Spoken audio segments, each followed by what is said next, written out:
Some nibbles. J-Dawg back to answer more goddamn questions. Starting at the top, this one came in yesterday. Joe Guthman, paid question. What's up, J-Dawg? I'm curious to know what are your brother's favorite bands? I guess I could take a second. Let's see what all he has to say about that. He says, especially if it's true, C-Dawg judges / dismisses bands by location of where they're from.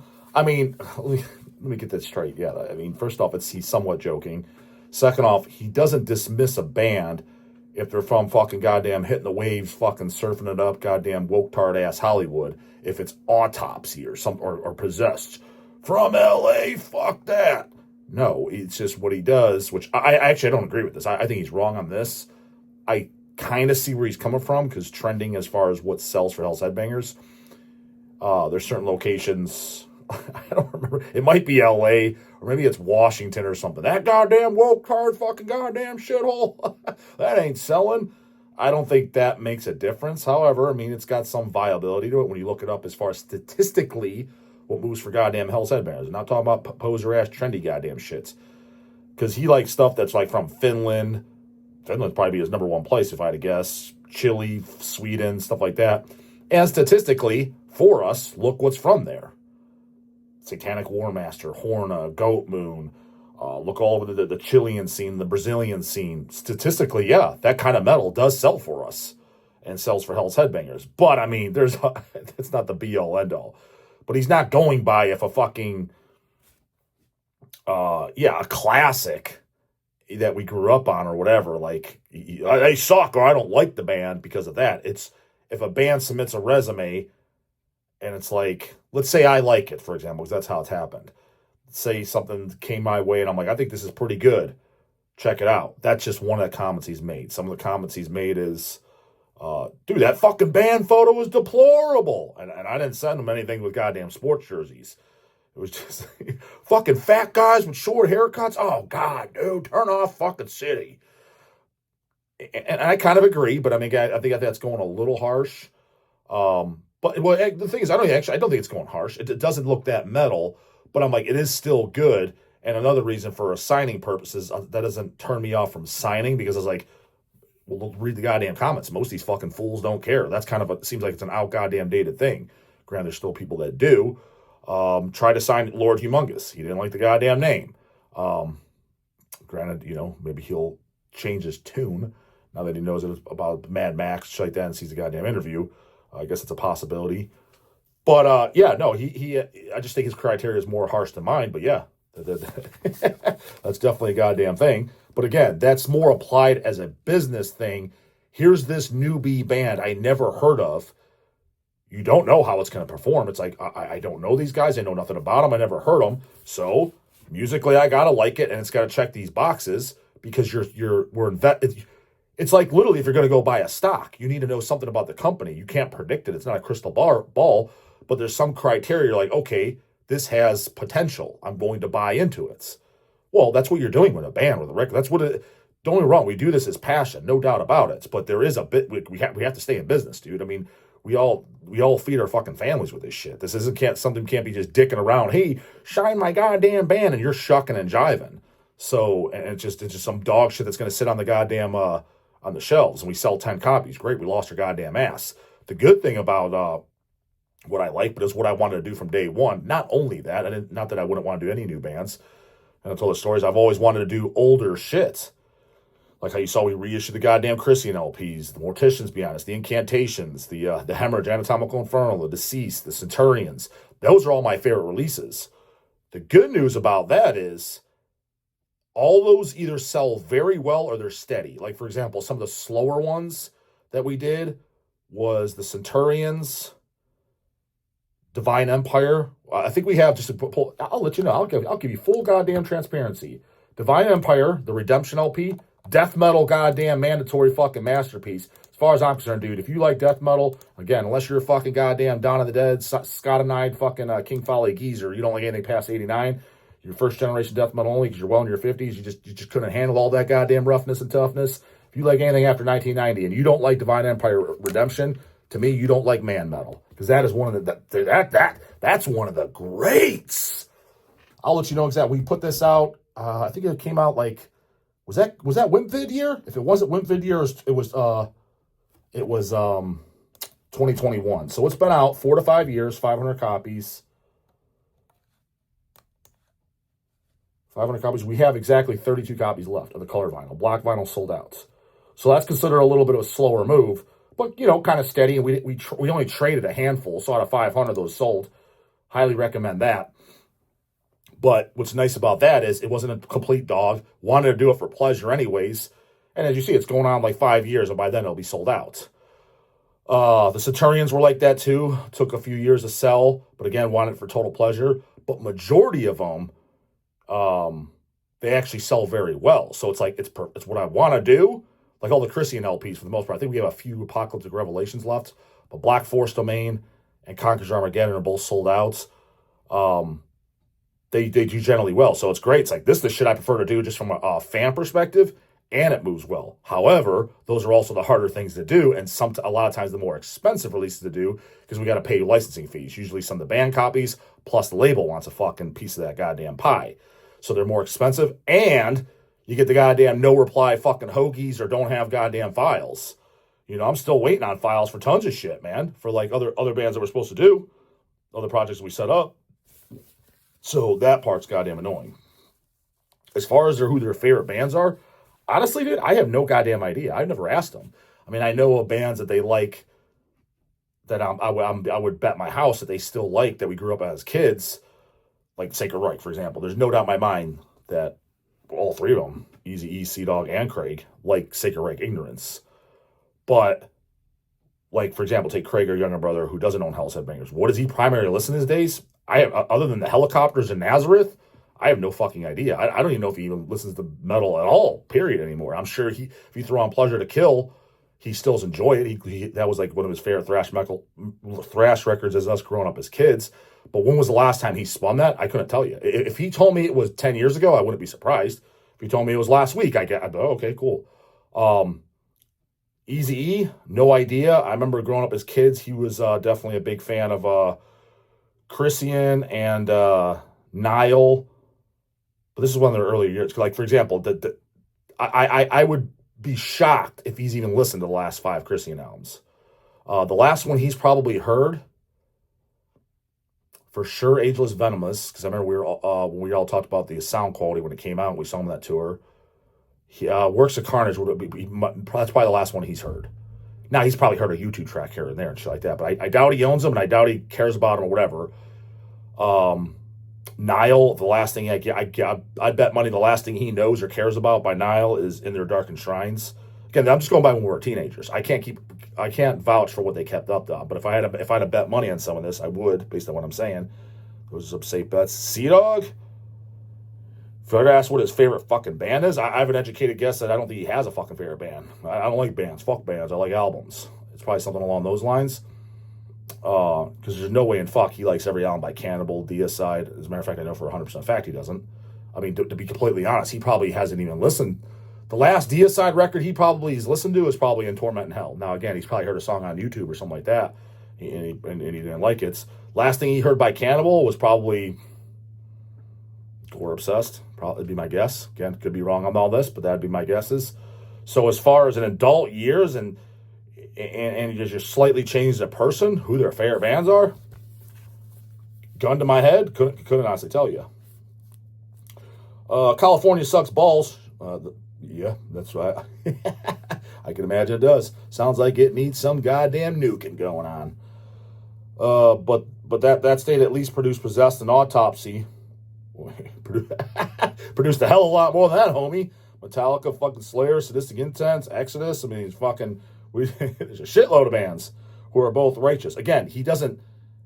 Well, I told you earlier, he's not dismissing Possessed, Autopsy, or any of those bands.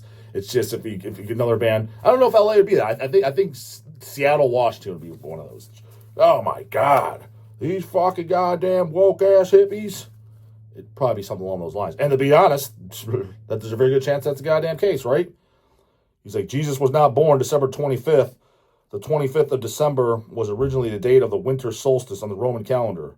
What the fuck's that got to do with it? All right. It's a kind of drastic goddamn difference. That said, I would just like to say to you and all the devils watching, Merry Christmas and fuck Jesus. Yeah, I mean, I don't partake in the goddamn Christian holiday myself. The only good thing that comes out of that goddamn thing is every year from Black Friday week to, well, pretty much now it's dying back down to normal. I'm recording this on December 19th. So 5, 6, 7 days out from Christmas, it starts to resort back to normal orders.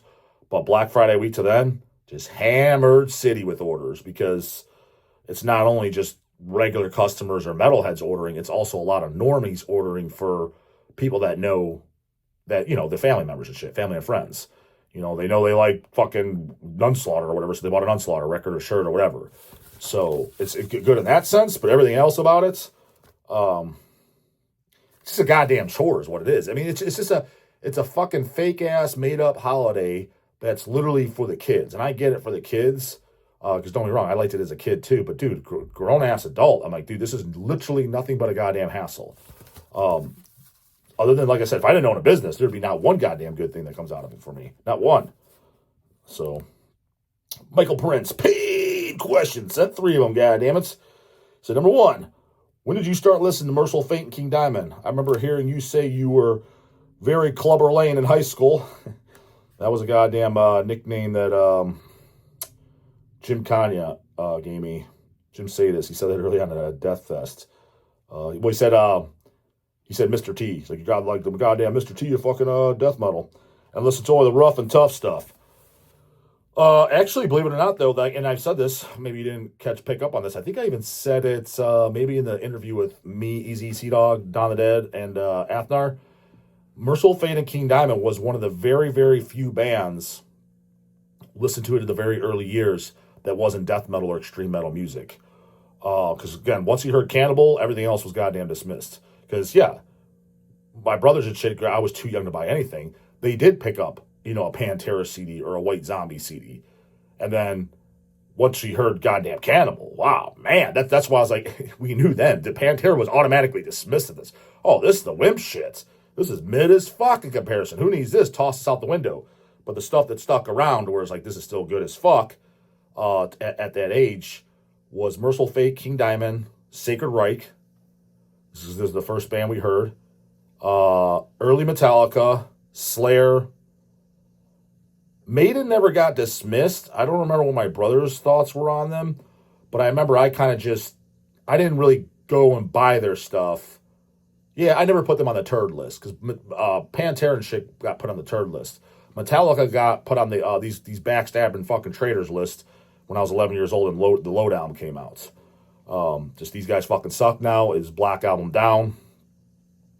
But Maiden was just I didn't go around to buying their stuff until I was like, I think the first Maiden record I personally bought. I mean, my brothers bought it. They bought it when I was young. I think the first thing I bought, I was either 19 or 20. Again, right around when I was buying some Sabbath and Misfits and shit like that.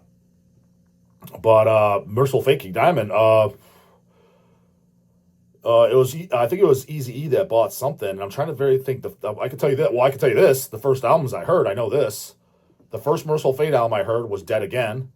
Hence probably why it's one of my favorite 90s albums. Well, Dead Again and Nine are both my favorite 90s albums. And the first King Diamond album I heard was Voodoo. Hence, that probably is my favorite 90s album. Well, Voodoo and Spider's Lullaby. Those are pretty much hand in hand as far as 90s albums.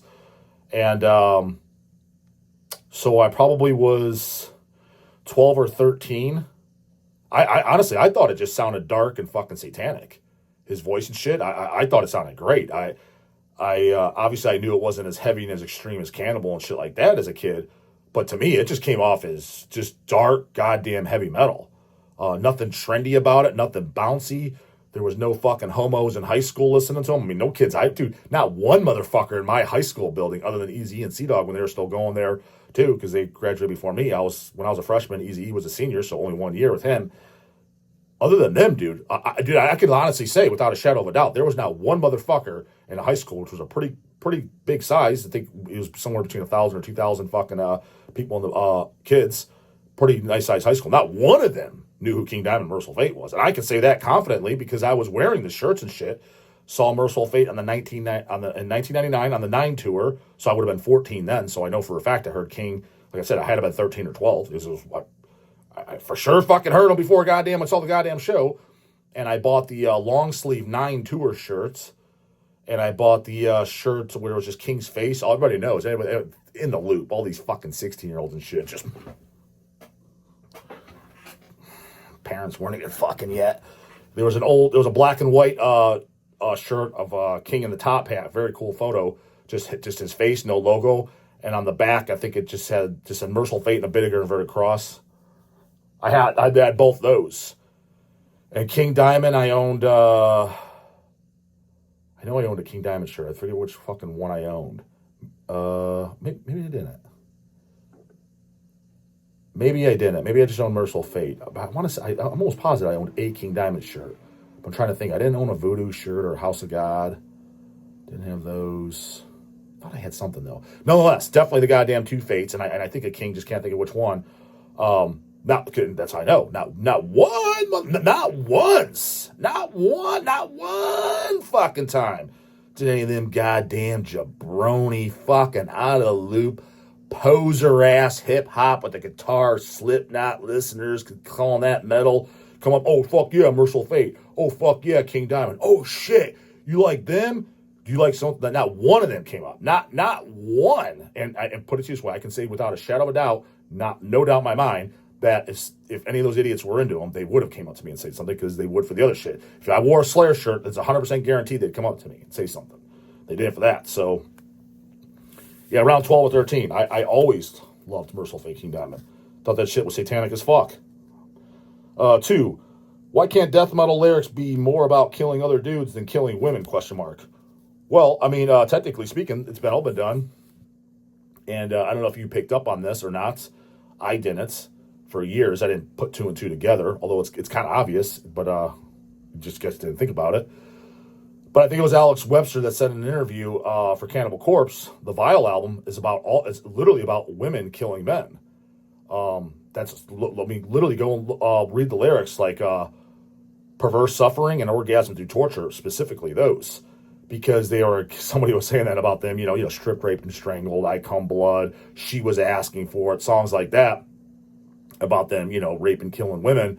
And somebody commented about that, whatever, and Webster's like, oh, we could kill men too? So that's what the next album's lyrics were about. I read that in an interview. I was like, oh shit, I mean, that makes sense when, especially just looking at the album cover. It's literally a guy that's on the cover, and his fucking dick and balls are hanging out while he's all fucking insects and maggots and insides and shit pouring out of him. So, makes logical sense, but I never looked at it like that. So, technically, at the very fucking least, Cannibal Vile does. Any Trey Azagoth arm-having dude? Any Trey... that goddamn story, too. The only thing Beelzebub or whatever from Grimoire of Exalted Deeds, probably the only goddamn funny thing he said in an interview was to Trey Azagoth. He's like, what do you think about people comparing you to Tommy Lee? He's like, what do you mean comparing me? He's like, he's a drummer. I'm a guitar player. He's like, talking about your arms, bro. That was pretty goddamn funny, I gotta say.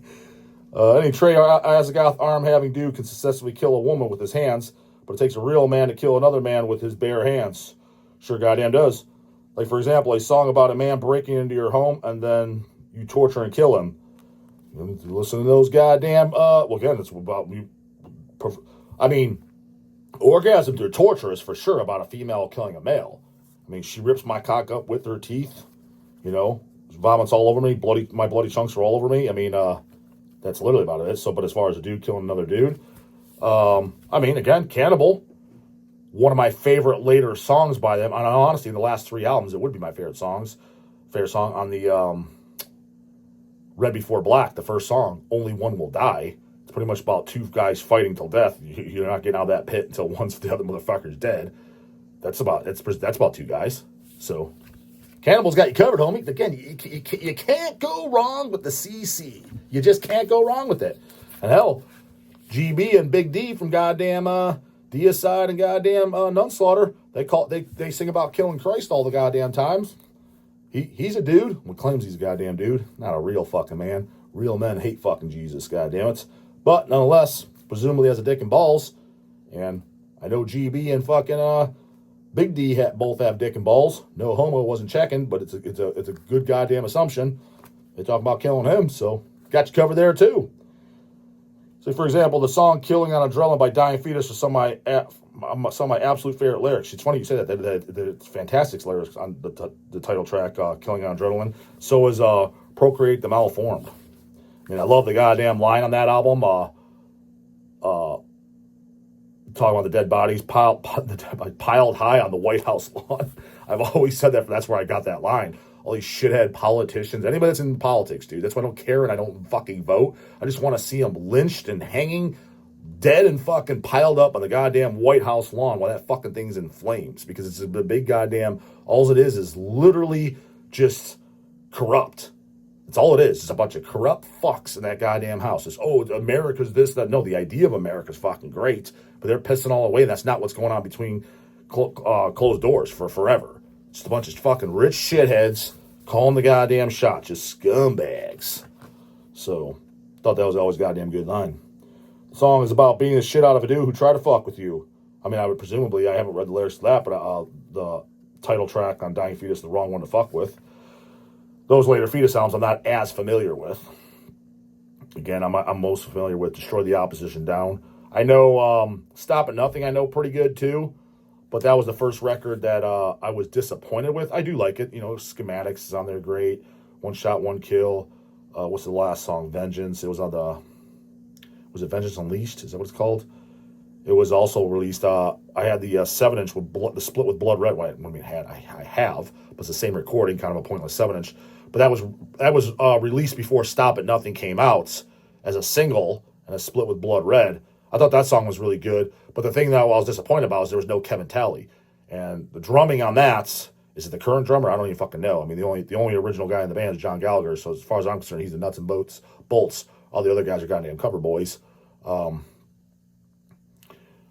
whatever the drummer is on that, I'm not saying he blows, but dude, you could tell it's a significant downgrade than Kevin Talley. I mean, just compare the drums on Killing on Adrenaline and Destroy the Opposition and put on Stop at Nothing. It's a significant downgrade. Motherfucker sounds like he's out of gas like a motherfucker compared to the goddamn Talley. I'm sure Talley, when that came out, I guarantee he was laughing his ass off. I mean, this guy sucks. Again, I don't agree with that. I disagree with that. I do think that is a good album. That's the last one to where I could just name you songs like I did, and I enjoy it. After that, what is the next one? Is it War of Attrition or whatever? I don't even know. Reign and Supremacy, it's one of them. I own them, but that's where I fell off, and I couldn't air guitar you shit. If I walked in on them, I'd be like, we're listening to Fetus. I wouldn't know which one it is, though. I'd be like, I don't know, it's either Reign or Stop It. Wrong one to fuck with, the new album, I wouldn't know. As opposed if I walked on Destroy the Opposition, Killing, I would know which album. Purification of Violence, I would fucking know. Number 3, do you think of 2025 Dead? Do you think if 2025 Dead by Dog goes well, you could try to get Sadistic Intent for a 2026 Dead by Dog? Yeah, and actually that is the plan. If I do a second show, so make sure you guys get your fucking ass to Dead by Dog. Because if I lose my ass, again, I'm not doing a second one. So this will be the first. There's a very good chance, I would say it's a 50-50 chance, 50% possibility, this is my first and last goddamn fest. So if you want to make goddamn history, get your ass there. And if it's a good goddamn turnouts, put it this way, if there's 500 people, that's a for sure I'm going to do another one. Any less than that, decent. 400, pretty good chance I'll do it. 300, maybe. Any less than 300, 100% definitely not. And that's paid tickets. Not you come to the building, dude, there had to be 300 people. We'll put it in perspective, dude. There's got to be a few people there's the workers there. There's 7 goddamn bands. Let's say there's 4 bands. So that's 30 people right there. They didn't pay. Say there's 10 people working and 30 band members. That's 40 goddamn people right there. You got to chop that shit off. And then there's people like Eazy-E who's going to be vending. I'm sure, I'm guessing C-Dawg is going to show up. You know damn well his ass ain't paying for a ticket. Eazy-E will be vending, so he just gets in for goddamn free. There's going to be a lot of that. So it's like, yeah, you see heads. It's like, plan for a good 75 of them. Those aren't paid tickets. So you got to chop that shit off. So that means if there's 500 people, there's 575 fucking people in that goddamn building. But yes, I would ask Sadistic Intent. That actually was in the back of my mind. And the thing is I can't remember if it was for this one. I think it was for Lindsay's birthday. It was either for this first Dead by Dog or Lindsay's birthday. I asked them to play that. And they said no because they were doing something. Or maybe because it was too close to the Evil War. And they already agreed to that. So they're coming over here. And because the Evil War, which I was at, that's where I did the interview with them. But that's not far at all. Like, for example, if you were at Evil War, and because I had a pass West Side Bowl going to Youngstown my way, Evil War took me, whatever that venue was from me, that took me just under 3 hours to get to. It was like 2 hours and 45-minute drive from my house. And West Side Bowl from my house, where Dead by Dog is, that's 70 minutes. So subtract that in the direction of going to Evil War. So if you went to Evil War and you're like, that's 10 minutes from my house, dude, you're literally an hour and a half away from where the venue is at Dead by Dog. You have no fucking excuse not to come on a goddamn Saturday, unless you just hate the fucking dog, and in which case I don't know what the fuck you're doing watching this right now, and just hate every band playing. You got zero goddamn excuse. It's a $55 ticket. It's not like it's an outlandish, like, oh, well, it's Maryland Death Fest. It's a $400 ticket. I can't afford it. And still, you don't got $400. You're a grown man. Whatever, kind of weird. But that's a little bit more I could kind of see. It's a $55 goddamn ticket at the, well, paid in advance, $60 at the goddamn door. Like, it's not like it's some expensive thing. Hell, King Diamond's ticket, the King Diamond fucking show I went to in Cleveland earlier with goddamn Overkill and fucking Poser Demon, that was more expensive. I think those were like $75, $80 tickets. Forget exactly, because LCAT bought them. I'm 100% positive they're more than fucking 55. I can tell you that. That was just normal. Like, just thought nothing of it. Yes, whatever. Buy them. Get them. No big deal. So, we'll see. But yeah, 2026, if Sadistic can do it, that'd be fucking awesome. Love to have them. And that'll be a good, hopefully they don't do anything on this East Coast side from now until then. Because if it's 2026, they did it. They just did Evil War. Like I said, it's about an hour and a half from there.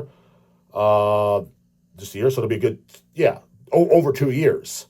A good solid just over 2 years since the last time I've been here on the East Coast. So nice good time frame in between too. Like not like, oh, they just played over here. So yeah, I definitely plan on asking them. Now, will they do it? Who fucking knows? Comments, concerns, you know what to do. But they got baskets every morning. Don't forget them goddamn paid skis in the goddamn description box bubble.